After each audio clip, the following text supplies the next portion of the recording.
Getting into mid-October now, 18 degrees, even this late in the evening. That means you gotta get out for some sort of short ride, right?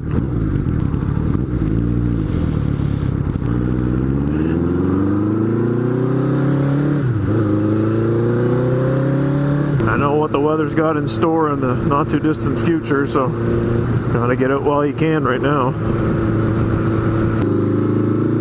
First, some fuel though.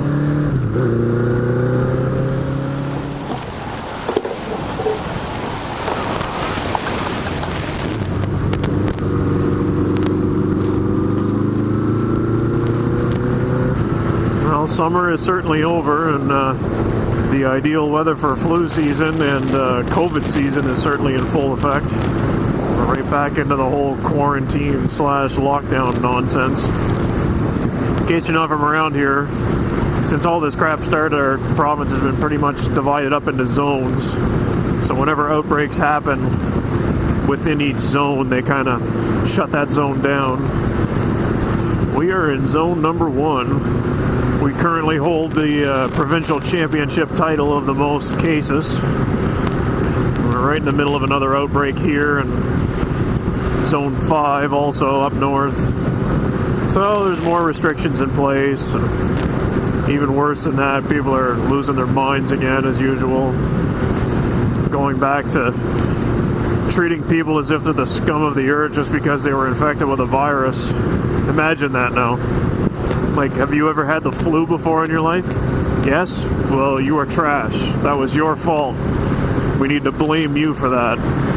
Anyway, try not to think too much about that crap.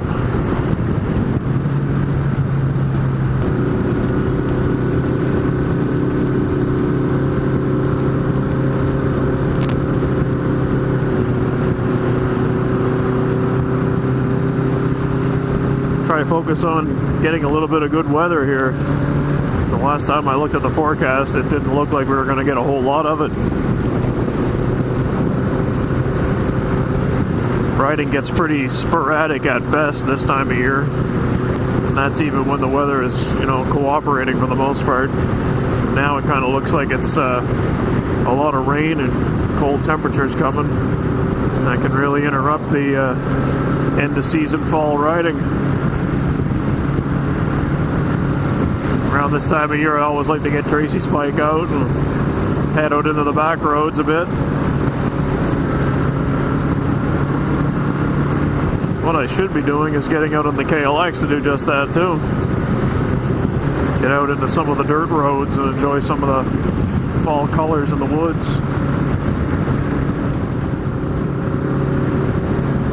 Knowing the pace that I edit and upload videos, this one's probably getting ready to hit YouTube right around the time that spring is rolling around. So let's hope that was a good winter we just went through.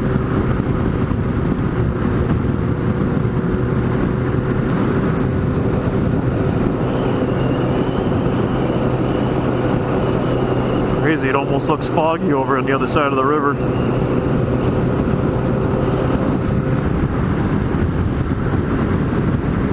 As much as I don't want it to be, I guess just about any one of these rides could very well be the last one of the season.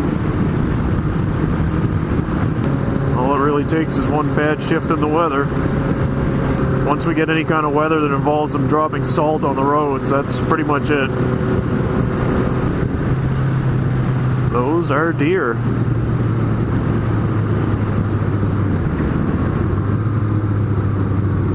Wow. Pretty fearless deer for the most part, too. That's wild. Usually they just get the heck right out of here. They don't stick around like this. Off the road, guys. I don't want to chase you. Alright. I'll give you some distance. Hop in there. That's awesome.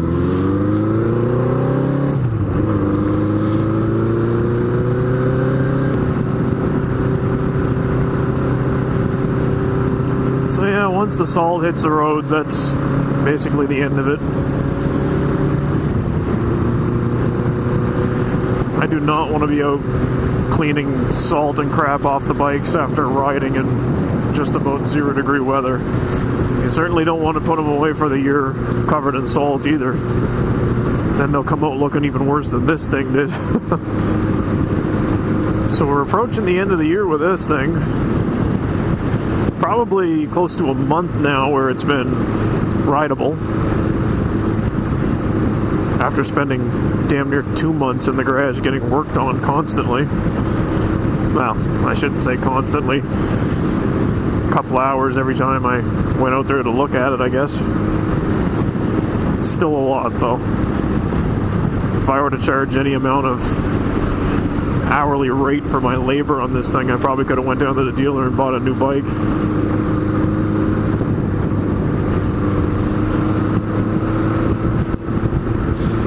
So far it's been worth it though.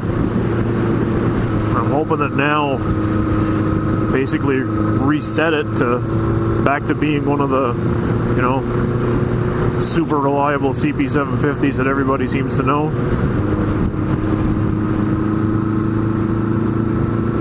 I should point out that in this month we are at about 536 kilometers. I haven't reset the trip meter yet since I started running this.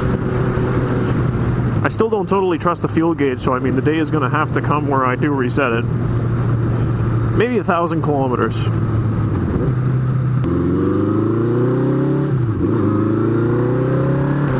I think 1,000 kilometers would be a nice round number to say that the test phase is over. We can trust it. It runs now.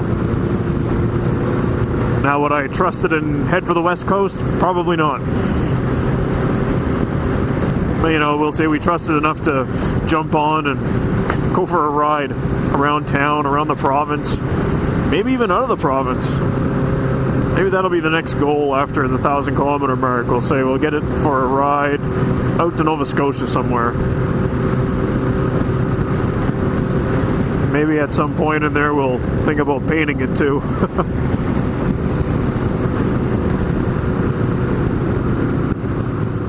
Alright, call me crazy, but I don't think that's fog over there. I'm starting to wonder if that is rain. There's not supposed to be rain around here. At least not for a damn while. But that looks ugly. Good thing I'm turning the head the other direction.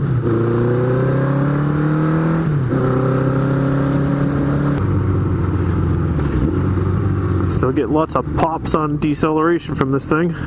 Seems to be in the left side pipe, so probably from cylinder 1 or 2. Most likely one of those air cut valves not doing its job. Unfortunately, I only read about those valves and how not important they are after I had the carbs back together. Had I known then what I know now, I would have disabled every one of them. The bike would be doing a fair bit more popping and banging on deceleration, but whatever. I've been reading a couple articles on a guy who was pretty knowledgeable in Honda carburetors and tuning.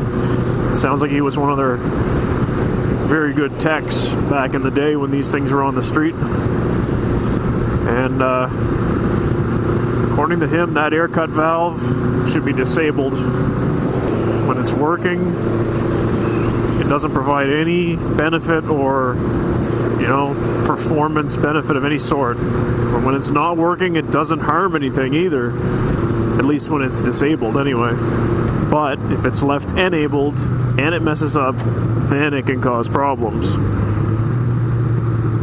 So, really, probably best just to block it off and be done with it. What the heck, one more little detour here.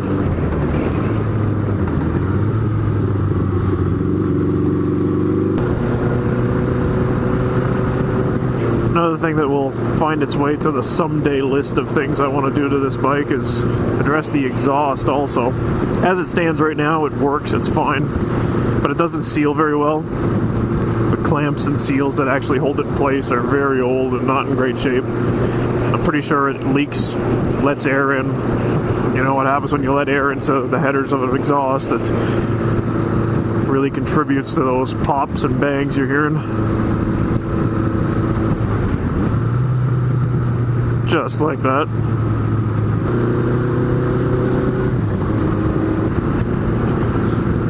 So at the very least, someday it'll get a new set of seals, and hopefully that'll help it. Eventually, if we can get this thing looking a little bit better, it might even get a whole new exhaust system. You can still buy new aftermarket pipes for these. Changes it into 4-in-1, which is as far from original as it can get, where it used to be just 4 individual pipes. But, you know, at this point in this bike's life, if you want to keep it all original, well, it's going to be one rusty original look, because you just can't find these things in good shape anymore, at least not for a reasonable price, not for the amount of money I'm willing to spend on this, because I didn't get this thing going just to park it in the garage and stare at it. You know, obviously I want to get out and ride it, want to use it, continue its life.